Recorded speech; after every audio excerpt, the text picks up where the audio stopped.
अदी बिन हातम जो थे ना, ये हातम ताई के बेटे थे, बादशाह का बेटा था, जमाना बड़ा देखा था, बड़े बड़े वजीरों मुशीरों, सारी जिंदगी आला सतही वफूद से मुलाकात हुई। अदी हुजूर की बारगाह में आए, मुस्नद इमाम अहमद बिन हंबल में मौजूद। तो इस्लाम पर अभी गुर्बत का दौर था, चंद लोग मुसलमान हुए थे। नबी पाक अलैहिस्सलाम ने फरमाया अदी कलमा पढ़ लो। तो अदी कहने लगे मैं तो पहले ही एक दीन का मानने वाला हूँ। हुजूर फरमाने लगे जिस दीन के तुम मानने वाले हो उस दीन। अदी बिन हातम जो थे ना, ये हातम ताई के बेटे थे, बादशाह का बेटा था, जमाना बड़ा देखा था, बड़े बड़े वजीरों मुशीरों, सारी जिंदगी आला सतही वफूद से मुलाकात हुई। अदी हुजूर की बारगाह में आए, मुस्नद इमाम अहमद बिन हंबल में मौजूद। तो इस्लाम पर अभी गुर्बत का दौर था, चंद लोग मुसलमान हुए थे। नबी पाक अलैहिस्सलाम ने फरमाया अदी कलमा पढ़ लो। तो अदी कहने लगे मैं तो पहले ही एक दीन का मानने वाला हूँ। हुजूर फरमाने लगे जिस दीन के तुम मानने वाले हो उस दीन को मैं तुमसे ज्यादा जानता हूँ। हुजूर फरमाने लगे जिस दीन के तुम मानने वाले हो उसमें क्या ये लिखा है कि माले गनीमत का चौथा हिस्सा खा जाओ? कहने लगे नहीं। तो फरमाया खा क्यों जाते हो? अदी कहते हैं चूंकि ये हमारे अंदर की बात थी बादशाहों की, तो मैंने फौरन सर तस्लीम खम कर दिया, मैंने फौरन सर झुका दिया। मैंने कहा आप बात ठीक कर रहे हैं। हुजूर फरमाने लगे अब अगली बात भी करूं या रसूलुल्लाह फरमाइए। फरमाया पता है तुम दीन क्यों नहीं कबूल कर रहे? ये भी मुझे पता है। या रसूलुल्लाह क्यों?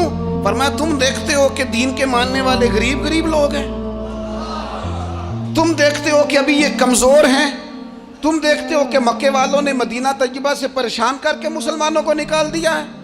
ये गरीबी देखकर, बज़ाहिर इस्लाम की कमजोरी देखकर तुम कलमा नहीं पढ़ रहे। हुजूर फरमाने लगे अदी मकामे हिरा का नाम सुना है?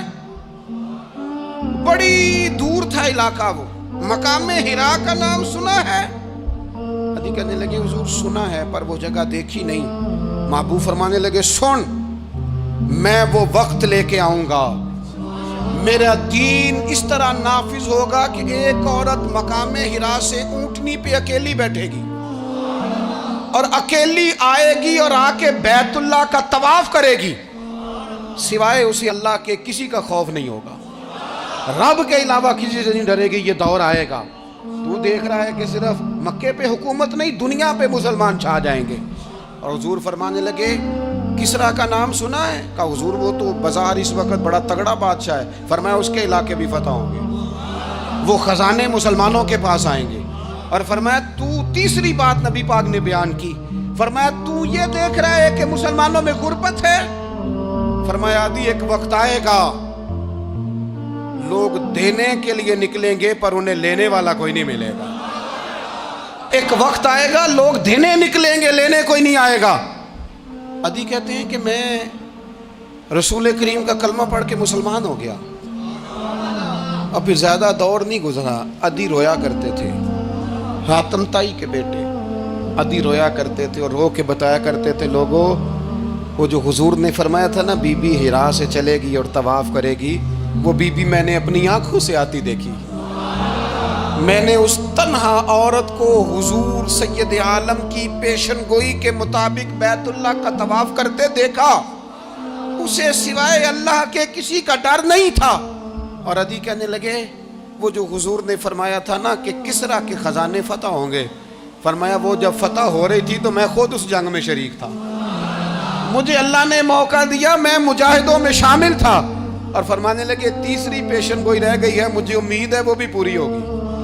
हजरत उमर बिन अब्दुल अजीज के जमाने में आके वो दौर भी आया कि लोग ज़कात देने निकलते थे, लेने वाला कोई नहीं मिलता था।